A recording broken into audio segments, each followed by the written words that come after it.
मेरी शादी को अभी कुछ ही महीने हुए थे कि मेरे पति ने मुझे मारना पीटना शुरू कर दिया। मेरा पति जब भी मेरे ऊपर हाथ उठाता तो मेरा देवर बीच में आकर मुझे बचा लेता, लेकिन मेरा देवर कभी कभी मुझे अजीब सी नज़रों से देखता था।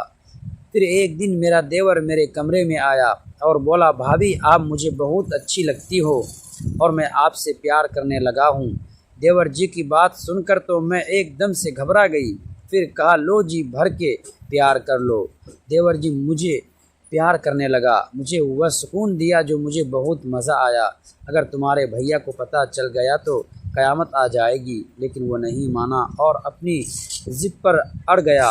फिर एक दिन उसने मुझे धोखे से किसी होटल में मिलने के लिए बुलाया और मेरे साथ कुछ ऐसा किया कि हेलो दोस्तों, मेरा नाम सोनी है और मेरी उम्र 22 साल की है। मेरा रंग गोरा है और कद काठी बिल्कुल सही है और मैं दिखने में बहुत ही खूबसूरत हूँ। मैं अपने माता पिता की इकलौती बेटी हूँ। उन्होंने मुझे बहुत लाड प्यार से पाला और मेरी हर ख्वाहिश को पूरा किया था। कुछ सालों पहले मेरे पिताजी की मृत्यु हो गई। उस वक्त मैं कॉलेज की पढ़ाई कर रही थी। कॉलेज के दौरान मुझे बहुत सारे लड़कों ने प्रपोज़ किया, लेकिन मैंने किसी को भी हाँ नहीं की।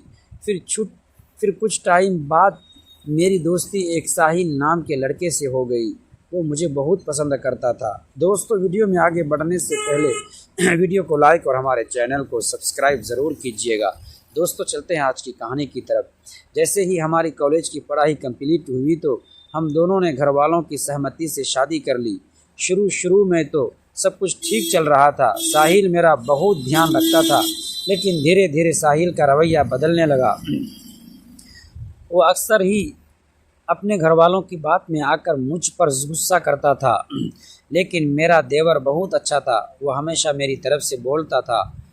वह हर बार मुझे साहिल के गुस्से से बचा लेता, लेकिन पता नहीं क्यों मेरा पति मेरे देवर की हर बात मान लेता और उसके ऊपर बहुत विश्वास करता। वक्त गुजरता गया और मैं 2 बच्चों की माँ बन गई।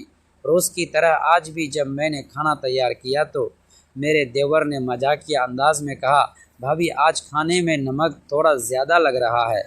जब मेरे पति ने ये बात सुनी तो वो मुझे बोलने लग गया कि तुमने खाना ठीक से नहीं बनाया और मेरे ऊपर गुस्सा करने लगा और खाना खाए बिना ही कमरे में चला गया। मैं भी उनके पीछे पीछे उनके लिए खाना लेकर कमरे में चली गई। मैंने अपने पति से कहा, मैं आपसे माफ़ी मांगती हूँ। फिर मेरे पति ने कहा, ठीक है, इस बार मैं तुम्हें माफ़ कर रहा हूँ, लेकिन आगे से मैं तुम्हारी कोई शिकायत नहीं सुनूंगा, वरना मुझसे बुरा कोई नहीं होगा।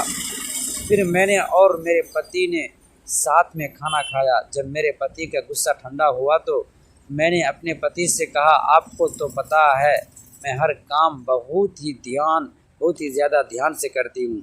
मैंने कभी भी जानबूझकर कोई गलती नहीं की।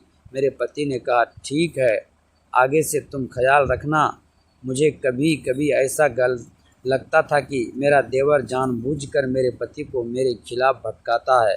मेरी सास भी अपनी किसी रिश्तेदारी में गई हुई थी, इसीलिए अब घर की सारी जिम्मेदारी मुझ पर ही थी।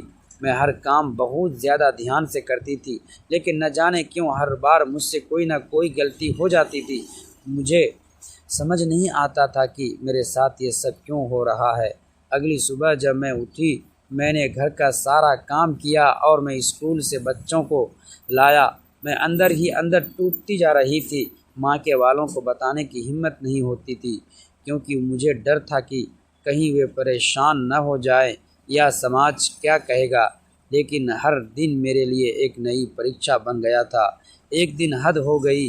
उन्होंने बिना किसी बड़ी वजह के मुझे इतना मारा कि मैं पूरी रात रोती रही। उस रात मैंने पहली बार खुद से सवाल किया, क्या यही ज़िंदगी है? क्या मुझे ऐसे ही जीना पड़ेगा? दोस्तों, अगली पार्ट देखिएगा, बहुत मज़ा आएगा। अगली बार देखने के लिए प्लीज़ चैनल को सब्सक्राइब ज़रूर कीजिएगा।